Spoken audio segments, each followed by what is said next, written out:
আজকে তো রাতের ডিনারে ছিল এরকম ঝাল ঝাল ঘুগনির তরকারি আর এরকম গরম গরম লুচি।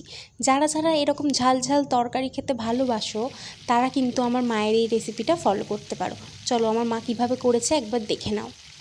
দেখো, প্রথমেই গরম তেলে একটা শুকনো লঙ্কা দিয়ে দিয়েছিল গোটা ফোড়নে, আর একটু সামান্য হলুদ দিয়েছিল। হলুদটা দিয়েছিল এই কারণেই, কারণ আদা রসুন দেওয়ার পরে প্রচণ্ড ছেটকায়, তো একটু আদা দিয়ে দিলে কিন্তু এটা আর ছেটকায় না, সেই কারণে একটু হলুদ দিয়ে দিয়েছিল। তারপরে আদা রসুন বাটাটা দিয়ে দিয়েছিল। তো তারপরে চুবড়িতে কেটে রাখা পেঁয়াজ আলু এইগুলো দিয়ে দিল। আর আমাদের টেস্ট ওয়াইজ আমরা কিন্তু লঙ্কা বাটাটা দিয়েছি, তোমরা যেরকম ঝাল খাবে সেই রকম ঝাল দিও। তো তারপরে ভালো করে সবটা একটু মিশিয়ে একটু ভাজা ভাজা মতন করে নিয়ে সকাল থেকে ভিজিয়ে রাখা কড়াইটাও দিয়ে দিল। তারপরে নুন দিয়ে দিল। মা মাঝখানে মিষ্টিটাও দিয়েছিল, কিন্তু সেইটা ভিডিওতে নেই।